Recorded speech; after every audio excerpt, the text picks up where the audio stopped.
आराधना करी, स्तुति करी, भगवान शिव आए। नारायण की स्तुति करी, भगवान नारायण आए। बोले प्रभु जी समस्या का कुछ निवारण करो।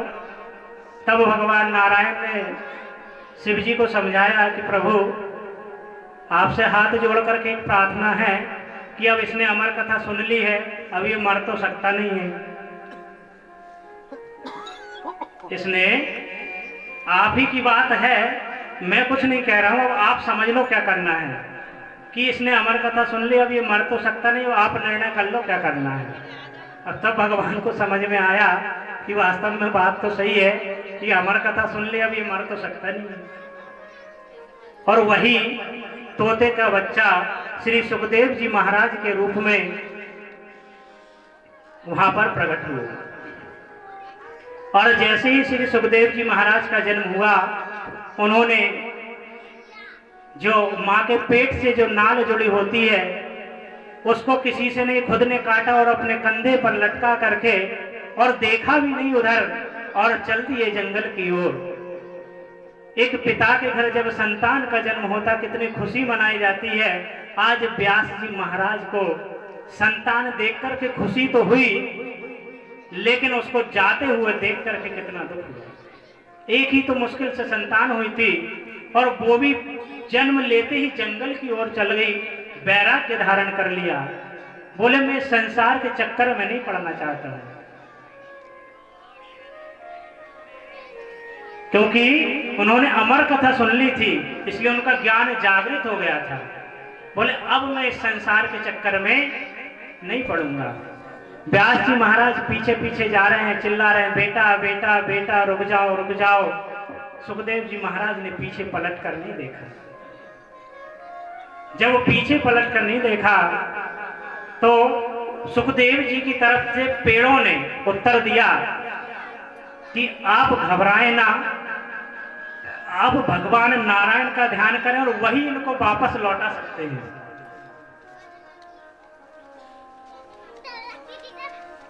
तब व्यास जी महाराज को आत्मसंतोष हुआ। सुखदेव जी महाराज ने वैराग्य धारण कर लिया कि मैं इस ग्रस्त के झंझट में नहीं पड़ूंगा।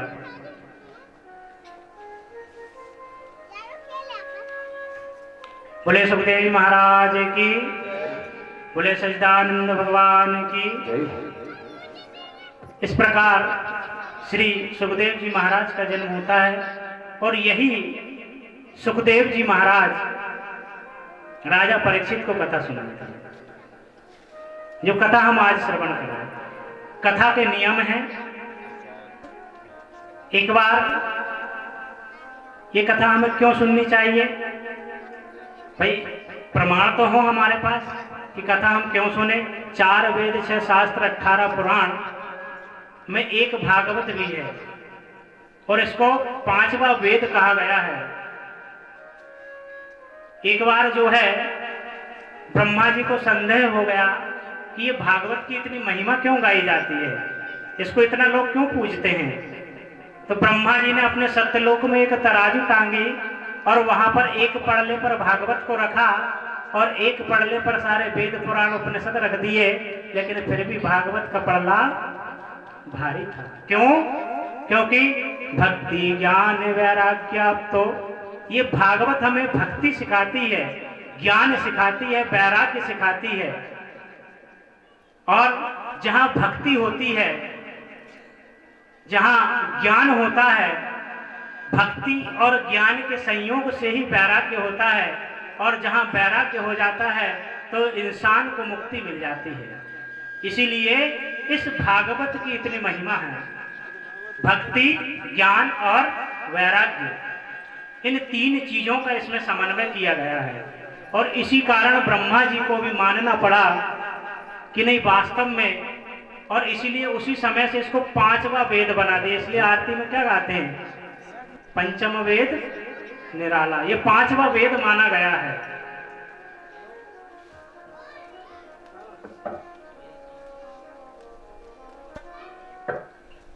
एक बार जो है श्री व्यास जी महाराज सरस्वती नदी के तट पर बैठे हुए सारे वेदों का भाष्य किया, लेकिन मन अभी भी शांत नहीं हुआ। ज्ञान कितना भी आ जाए मन को शांति नहीं मिलती है। अब जब उनके मन को शांति नहीं मिली, बड़े दुखी हो रहे थे, मैंने इतने वेद लिख डाले, इतने शास्त्र लिख डाले, इतना ज्ञान लोगों को दिया, सारे वेदों का एक ही सार है, कल भी हमने बोला था, क्या है बोलो, क्या है?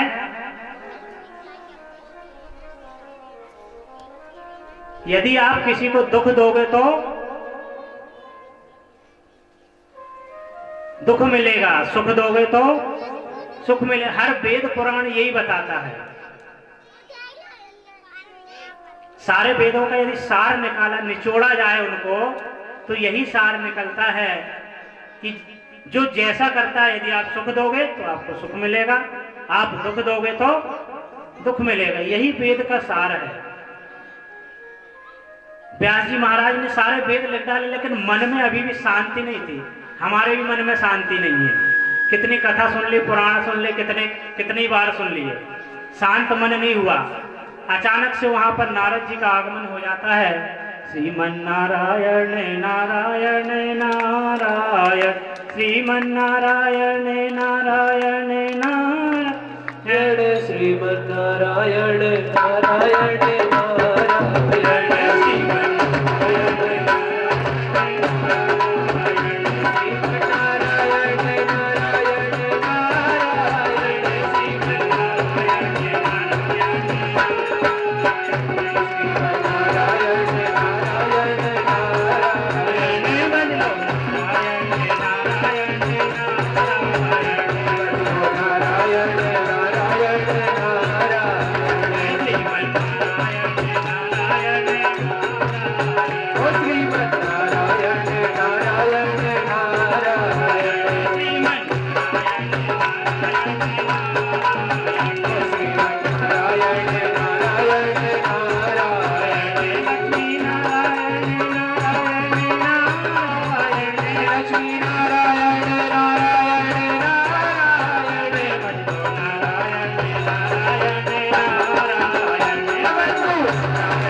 भगवान